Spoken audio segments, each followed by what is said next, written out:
El debate sobre la inteligencia artificial en la educación, bueno, a veces parece que estamos en un bucle. Totalmente. Por un lado están los que la ven como el fin del pensamiento crítico. El apocalipsis cognitivo. Y por otro los que dicen, bueno, que es solo una herramienta más, como una calculadora. Pero las fuentes que analizamos hoy proponen algo distinto. Una tercera vía. Exacto, una tercera vía que llaman hibridación humano-IA. Y suena un poco a contradicción, porque nos habla de la tecnología más puntera y a la vez de la importancia de volver literalmente al papel y al boli. Sí, es una paradoja muy interesante. Así que la misión de hoy es justo esa, resolver esa paradoja. Vamos a explorar qué significa esto de verdad, porque no va solo de usar la IA y ya está. No. Va de algo mucho más profundo. Va de reconfigurar cómo pensamos. La idea es que el aprendizaje ya no es algo que pasa solo aquí, en la cabeza, sino que se distribuye. Exacto. Y esa palabra, sistema, es la clave de todo. La fuente lo llama de hecho un sistema cognitivo distribuido. ¿Y eso qué significa exactamente? Pues que el pensamiento humano, la IA y los soportes materiales, como puede ser la escritura o un dibujo, no son piezas sueltas. Ajá. Interactúan juntas, de forma integrada, para construir el conocimiento. Es una visión, digamos, mucho más holística. Vale. Vamos a desgranar eso. El texto da una definición muy precisa. ¿Sí? Dice que la hibridación es un sistema donde el ser humano, la IA y esos soportes materiales participan de manera... ¿Coordinada? Y me quedo con esa palabra. Coordinada, sí. Coordinada, no delegada. Ninguno sustituye al otro, sino que colaboran. Y lo más fascinante es que la fuente le da un rol muy específico a cada parte. Como si fuera un equipo, ¿sabes? A ver... Por un lado, el ser humano, que aporta lo que de momento es insustituible. La curiosidad, la intuición... La creatividad y sobre todo el juicio crítico, el criterio ético. Nosotros ponemos la intención, el propósito de todo. Vale. Y por otro lado, la IA, ¿qué es? La potencia bruta. La potencia, claro. La velocidad de procesamiento, esa capacidad para encontrar patrones en millones de datos. Y reorganizar la información de formas que a nosotros ni se nos ocurrirían. Y una cosa muy útil que menciona el texto. La capacidad de simular interlocutores, de adoptar roles diferentes. Y luego está la tercera pieza, que es la que siempre olvidamos en este debate tan digital. La capa material y corporal. ¿Escribir a mano, dibujar, hablar en voz alta? Justo. Para un momento. Eso me choca. En un mundo que busca la eficiencia digital a toda costa, la idea de ralentizar la cognición a propósito con un boli, ¿no se suena un poco a nostalgia? ¿Lo justifica el texto? Es una pregunta clave, sí. Y sí, lo justifica muy bien. Ese acto de frenar a propósito es en realidad un mecanismo de defensa. ¿Defensa contra qué? Contra la superficialidad. La velocidad de la IA es genial, pero también puede crear lo que se llama una ilusión de comprensión. ¿Crees que lo entiendes, pero en realidad no? Exacto. El acto físico de escribir o dibujar te obliga a tomar decisiones. ¿Qué palabra uso? ¿Qué concepto conecto? ¿Qué es lo importante? Ese esfuerzo, digamos que ancla el pensamiento. Lo hace más profundo. Y de paso, consolida la memoria mucho más que si solo lees en una pantalla. Entiendo. No es nostalgia, es una herramienta cognitiva en sí misma. Hay una frase en el texto que creo que lo resume todo. ¿Cuál? La hibridación, por tanto, no es delegación cognitiva, sino coordinación funcional.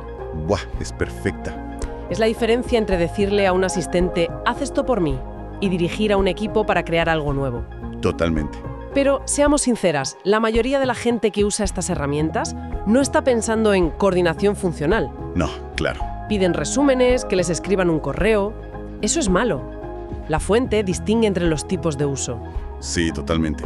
Y esa es una de las distinciones más importantes que hace. Por un lado está lo que llama el uso instrumental. ¿Qué es eso? Pedir respuestas directas. Justo, resumir información sin tocarla, reemplazar el esfuerzo cognitivo. Es un consumo pasivo, donde la IA se queda fuera de tu proceso de pensar. Como encargar comida a domicilio. Es un ejemplo perfecto. Te alimenta, pero no aprendes a cocinar. Y la alternativa, supongo, es la hibridación. Exacto. La hibridación cognitiva. Y aquí la relación cambia por completo. No es una petición, es un diálogo. Un diálogo activo. Le pides algo a la IA, pero su respuesta no es el final, es el principio. Te obliga a reorganizar tu propio pensamiento. O sea, implica coger eso que te da y Transformarlo. manualmente. Reescribiéndolo, haciendo un mapa, discutiéndolo en voz alta.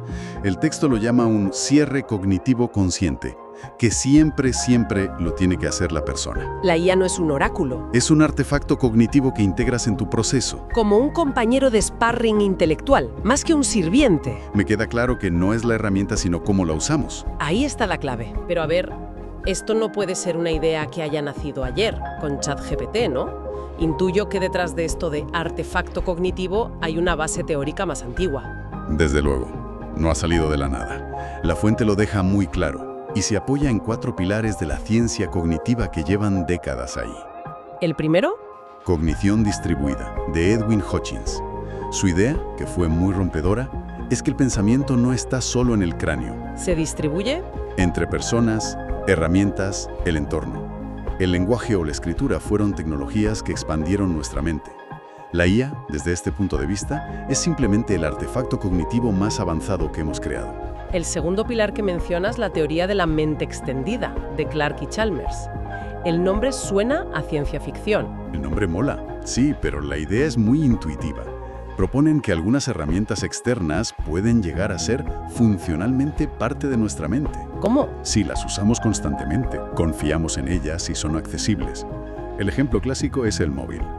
¿Quién se sabe ya los números de teléfono? Nadie. Pues eso. Obviamente esta teoría tiene mucho debate detrás. Hay filósofos que discuten dónde está la línea. Pero para el argumento que estamos viendo, lo que importa es la idea funcional. La IA, usada así, actúa como si fuera una extensión de nuestra mente. Una especie de lóbulo frontal externo que llevamos en el bolsillo. Da un poco de vértigo, ¿eh? Un poco sí. ¿Y los otros 2 pilares? El tercero es la cognición corporizada, de gente como Francisco Varela. Nos recuerda que pensar no es algo abstracto, no está separado del cuerpo. Está ligado a la acción. Por eso gesticulamos al hablar o dibujamos en una servilleta. Eso cambia nuestra comprensión. Y esto justifica por qué es tan crucial esa capa material de la que hablábamos. No vale solo con la interacción cerebro-pantalla. Y el último nos lleva a un clásico, Lev Vygotsky. Y su idea de la mediación cultural. Él decía que nuestro aprendizaje siempre está mediado por herramientas culturales, el lenguaje, los símbolos. Y la IA sería una nueva herramienta psicológica. Una muy potente, que puede ampliar lo que Vygotsky llamaba la zona de desarrollo próximo. Ese espacio donde podemos hacer con ayuda lo que aún no podemos hacer sin ella. Es increíble cómo todas estas teorías, algunas con décadas, parece que estaban esperando una tecnología como esta para demostrar que tenían toda la razón. Totalmente. Vale, tenemos la teoría. Pero, ¿por qué es tan importante este enfoque híbrido precisamente ahora? ¿Qué problemas del aprendizaje actual viene a solucionar? Pues responde a desafíos que, cualquiera que intente aprender algo hoy en día los va a reconocer. El primero, la complejidad. Hay demasiada información. ¿Es abrumador? La IA es brillante organizando eso. Pero somos nosotros los que debemos mantener el criterio, el juicio sobre qué es relevante o fiable. La hibridación combina lo mejor de los dos. Luego está el gran fantasma del aprendizaje digital, la superficialidad. Es muy fácil leer algo por encima y creer que ya lo sabes, la famosa ilusión de comprensión. Exacto. Y la hibridación ataca a eso de frente. La parte física, la de escribir o dibujar, te obliga a elegir, a jerarquizar. No puedes apuntarlo todo. Y ese simple acto de elegir ya es un filtro contra la superficialidad. Un filtro potentísimo. Otro punto que menciona la fuente es la motivación. La curiosidad es el motor, pero en Internet ese motor no tiene volante. Te dispersas en un segundo. La hibridación, entonces, actúa como un andamio para esa curiosidad. Justo. Te permite explorar con la IA, pero el proceso te obliga a volver a un punto de anclaje, a estructurar lo que encuentras. Contiene la curiosidad para que no se evapore. Y por último, habla del desarrollo de la pericia, del expertise. Me ha gustado mucho una frase del texto. Sí. Dice que la pericia no viene de la repetición, sino de la reinterpretación, de ser capaz de ver lo mismo desde muchos ángulos. Es que es la clave. Y ahí la IA es una herramienta increíble.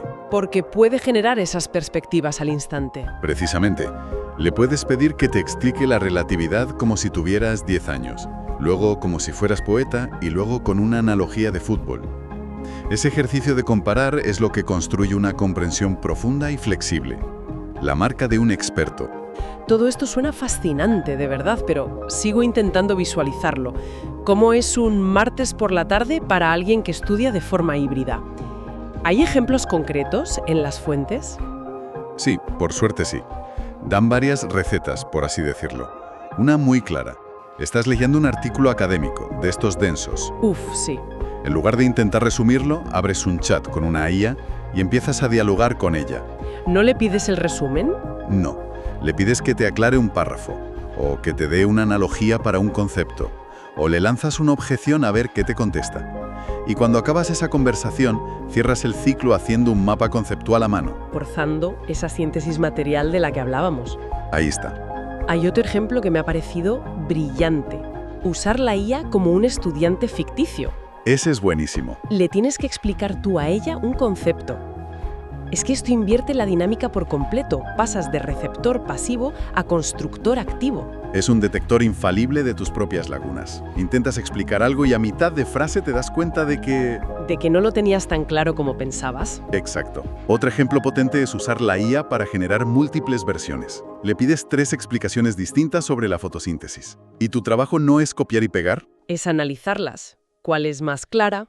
¿Cuál es más precisa? ¿Qué matices tiene cada una? Construyes tu propia comprensión a partir de esa diversidad que te ofrece. También menciona el uso de la voz, ¿verdad? Grabar explicaciones. Sí. Después de interactuar con las estructuras que te ha dado la IA, intentas explicar el tema en voz alta y te grabas. El acto de verbalizar, de tener que construir frases coherentes en tiempo real, consolida el conocimiento de una forma muy distinta. En todos los casos, la idea es la misma. El aprendizaje emerge del ciclo, no de una sola fuente. Es ese ir y venir entre la persona, la IA y el papel. Eso es lo que crea el conocimiento robusto. Vale, entiendo perfectamente la parte positiva, pero me pregunto cuál es el riesgo real de no hacer todo esto. Al fin y al cabo, perdimos la capacidad de memorizar números de teléfono con los móviles y nadie diría que fue un paso atrás. Es una objeción importante, sí. ¿Qué hace que esto sea diferente, más peligroso? Pues la fuente argumenta que la diferencia es la escala y la naturaleza de lo que delegamos. Una cosa es delegar la memoria de datos brutos. El juicio. Exacto. Los riesgos de hacer eso, de quedarte en el uso instrumental, son 3, según el texto. Primero, un debilitamiento del pensamiento crítico. Lógico. Segundo, confundir la fluidez con la que la IA escribe con una comprensión real. Y tercero, y para mí el más grave, la pérdida de agencia cognitiva. La capacidad de dirigir tu propio pensamiento. Justo. La hibridación, en ese sentido, se presenta casi como un mecanismo de protección epistemológica. Un mecanismo de protección. Me gusta el concepto. Y esto conecta con la idea final del texto, que es la más ambiciosa. Habla de la hibridación como una nueva alfabetización cognitiva. Casi nada. La compara nada menos que con la invención de la escritura o la imprenta. Es que no es una simple herramienta nueva. Es una tecnología con el potencial de reestructurar la cognición humana. Y eso implica que las competencias clave para una persona formada hoy cambian radicalmente. Ya no se trata de acumular información. No. Según la fuente, ahora las competencias son saber formular preguntas excelentes, porque de eso depende todo. Saber orquestar herramientas combinando la IA con otras cosas. Saber hacer esos cierres cognitivos personales. Y sobre todo, Mantener la agencia humana en el centro. siempre. Es curioso. Al final, la conclusión es casi paradójica. Podría parecer que integrar tanta tecnología deshumaniza el aprendizaje. Podría parecerlo. Pero el argumento de la fuente es justo el contrario. La hibridación es una estrategia para preservar y potenciar el sentido, la profundidad y la creatividad humana en un mundo de respuestas automáticas. De hecho, el texto cierra con unas frases casi poéticas que lo resumen a la perfección. A ver, Dice, cuando la IA acelera, el cuerpo ancla. Cuando la curiosidad se expande, la estructura contiene. Cuando el conocimiento crece, el significado se mantiene. qué bonito. Es una danza de equilibrios, ¿no? Entre la velocidad de la máquina y la profundidad humana. Exacto. Y la reflexión final que nos deja es muy potente. Dice que la hibridación no es el futuro del aprendizaje, sino el presente que aún estamos aprendiendo a habitar. Tela. Lo que inevitablemente nos lleva a plantearnos algo. En nuestras rutinas de estudio o de trabajo, ¿dónde estamos simplemente delegando en la IA? ¿Y dónde podríamos empezar a construir un verdadero sistema híbrido? ¿Cuál podría ser ese primer pequeño paso para pasar de ser un simple usuario a ser un verdadero coordinador cognitivo?